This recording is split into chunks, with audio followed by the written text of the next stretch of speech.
Hello friends, welcome to my next video. Today we're going to talk about the 10 most common mistakes I see people doing when making a smoothie. So this is going to be talking about things you should not be doing when making a smoothie, or some things that I think you should be doing when making a smoothie. If you're interested, keep watching.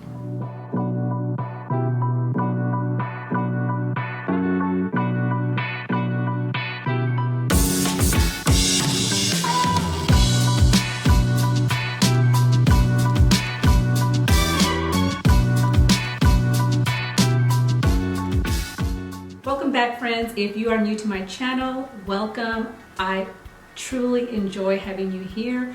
If you are new, don't forget to subscribe and hit the notification bell so that you can be notified of my next video.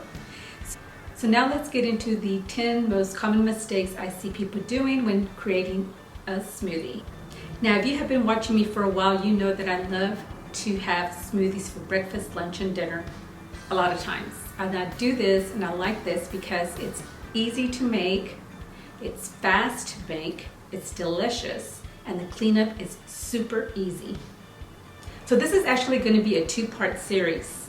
So this is part number 1 of the 10 common mistakes that people do. So today in this video I'm only going to share with you 5.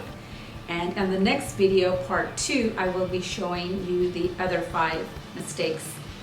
Because if not, this was going to make this video a little bit too long, and I don't really think that people like to watch like super duper long videos.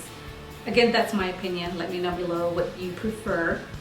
But for now, this video is going to be talking about the 5, and then part 2 will be talking about the other 5 common mistakes that people do on a smoothie. Now, number one is adding too much milk to their smoothies. I personally add no milk to my smoothies. The only time I ever add any kind of milk to my smoothie is if it's on a rare special occasion. Other than that, I always do my smoothies with water. That doesn't mean you have to do your smoothies with water, but you might want to maybe minimize the amount of milk that you put in your smoothies. Maybe you can put half milk and half water, or you can maybe put coconut milk.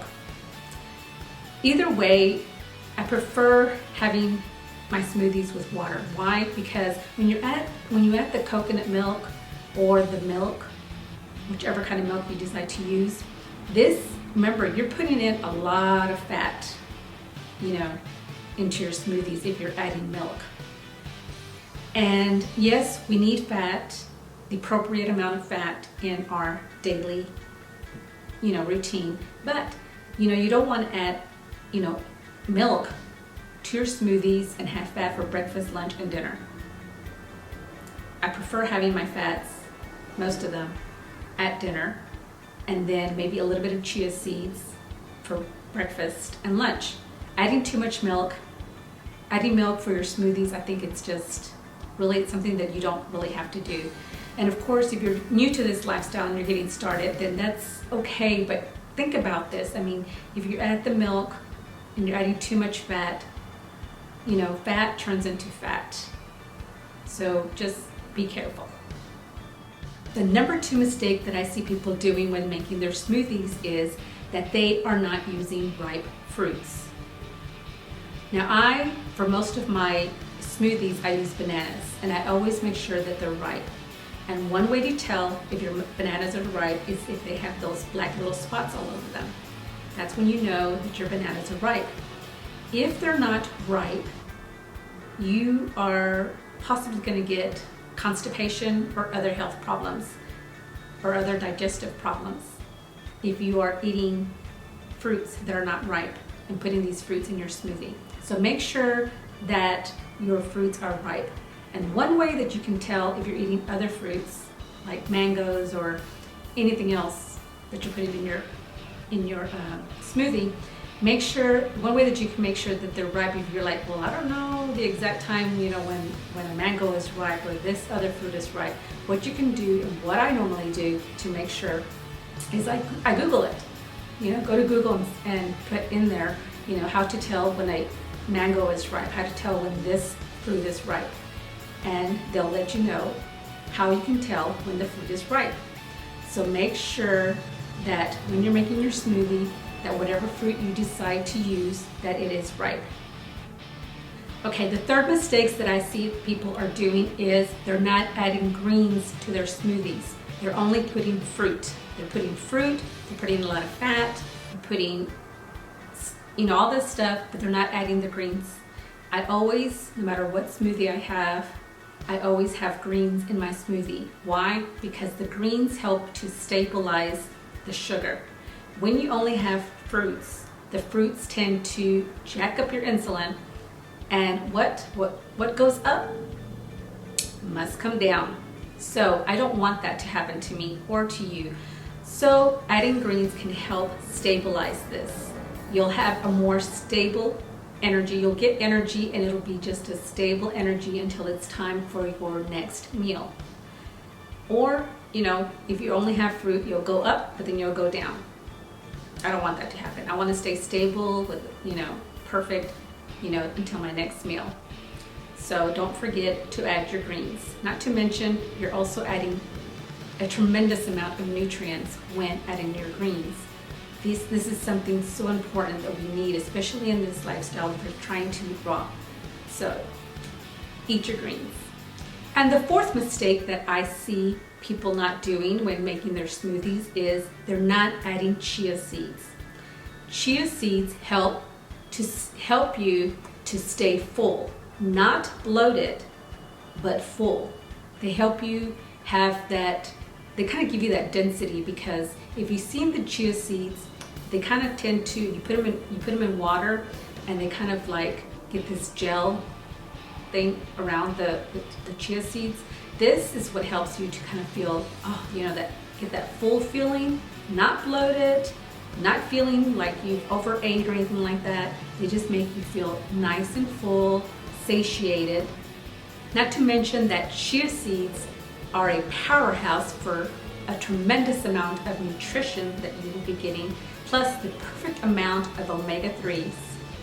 So don't forget to add your chia seeds to your smoothies. Now, when to add your chia seeds? I prefer to first make the smoothie and not to put the chia seeds in the blender when I'm making my smoothie. First, make the smoothie, and then after you make your smoothie and pour it in your glass, then you want to go ahead and add some chia seeds, because this is just the way I like it. And I like that little crunchy feeling too, because it reminds me to chew, because when you're when you're drinking smoothies, you want to also chew, so you want to remember to chew, because digestion starts in the mouth. So when you're having a smoothie, you want to chew your smoothies, and you want to let your body know that this is food. Now, tip number 5. Another thing that I see people doing is adding additional sweeteners. I do not add additional sweeteners. I just add the fruit. Fruit is sweet enough. Remember, friends, that when you're adding additional sweeteners, that is extra fat that you're adding to your meals for the day. Now, I do believe that you're supposed to have fats, but there is an appropriate amount of fats. I try to stay between 10 to 13% of fat. You don't really want to go higher than that, because fat can cause you to have cardiovascular problems, and you don't want that. And you don't want to gain weight, right? So try to avoid adding like honey, maple syrup, agave nectar, I don't know what other sweet stuff people add in there. But yeah, I don't add any kind of sweets. Fruit is sweet enough for me, and it's the best and the perfect amount of sweet. But I know that some people like adding a lot more sweets. But remember, again, what is that doing for you? Is that making you go above the amount of fat that you're supposed to have per day? Remember to count that into chronometer if you're doing that, because you really need to track that. Well, I hope you guys enjoyed this video about the 10 common mistakes people do when making a smoothie. Again, these are just the top, well, not even the top 5, because I'm not doing them in order as to which one is more important, but these were just 5. I will be doing another video Stay tuned for the next one. Make sure you subscribe and hit the notification bell so you can stay informed for the next one, where I will be giving you the other 5 of the 10 most common mistakes that I see people doing when making a smoothie. I hope you guys enjoyed. Don't forget to give this video a thumbs up, and I will see you on my next video. Love you guys. Stay tuned. I love you. I love you being here, and see you on the next one.